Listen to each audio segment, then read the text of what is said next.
DSG prevodovka je fantastická vec, no dokáže vás aj poriadne potrápiť, pokiaľ ju používate nesprávne. Môžu ňou byť vybavené prakticky všetky modely značky Volkswagen s výnimkou elektrickej rodiny ID a modelov Amarok či Touareg. Ako používať DSG prevodovku, aby vám zostala zdravá po stovky tisíc kilometrov?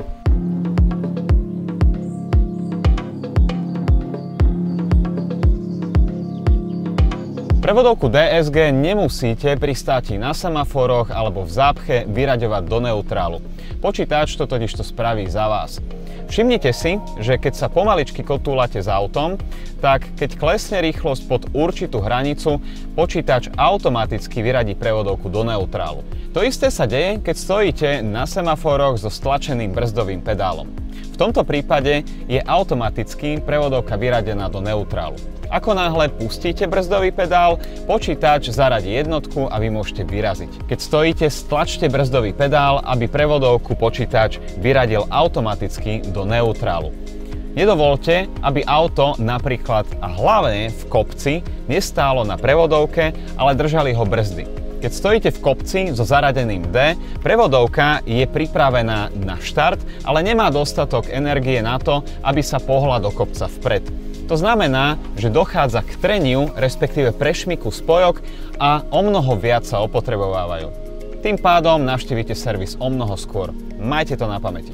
Ďalšia vec, ktorá výrazne rýchlejšie opotrebováva spojky v DSG prevodovke, je pomalé posúvanie sa v zápche, prípadne do kopca, krátkým stlačaním plynového pedálu. Je pravda, že tomuto scenáru sa nedá vždy úplne vyhnúť, no pokiaľ chcete zaručiť dlhú životnosť vášho auta, respektíve prevodovky, majte to na pamäti. Pri rozbiehaní z nízkych rýchlostí je v prevodovke povolený určitý prešmik a to spôsobuje zvýšenú teplotu a taktiež zrýchlené opotrebenie.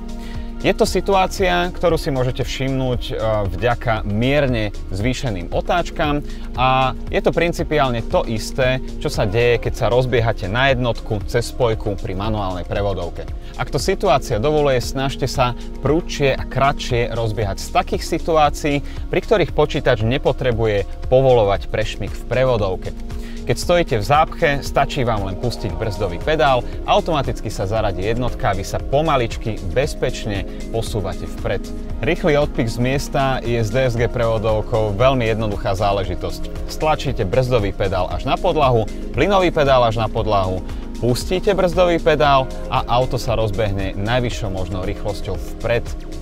Na jednej strane je to veľká zábava, na druhej strane by ste to nemali robiť často, no keď už to chcete spraviť, urobte to čo najšetrnejšie. Kombináciu plne stlačeného plynu a plne stlačených brzd nedržte pri štarte príliš dlho, pretože v tejto situácii sa snaží motor svojou plnou silou rozbehnúť auto cez prevodovku, no so stlačenými brzdami a to je poriadna záťaž na prešmikujúcu spojku, ktorej je poriadne teplo. Spravte to teda čo najkratšie. Stlačte plnú brzdu, plný plyn a okamžite pustite brzdový pedál, aby ste zbytočne netrapili vaše spojky. Ale novšie modely Volkswagen s DSG prevodovkou sú vybavené funkciou Launch Control a aktivujete ju nasledovne. Máte tu hlavné menu, stlačíte vozidlo, Setup, systém ESC, rozkliknete si ho a nedáte ESC Sport, ale vypnete systém ASR. A už je to len jednoduché. Dáte si Dčko, stlačíte ešte raz pre športový režim, plná brzda, plný plyn, program Launch Control aktívny, ruky na volant a ideme. Pokiaľ máte nejaké ďalšie tipy, ako sa starať o DSG prevodovky, aby vydržali zdravé po ďalšie tisícky kilometrov, napíšte nám ich dole do komentárov. Ak sa vám toto video páčilo, dajte nám like, odoberajte YouTube kanál Volkswagen Slovensko, čítajte volkswagenblog.sk a sledujte nás na sociálnych sieťach. Ja sa volám Viktor a my sa vidíme na budúce.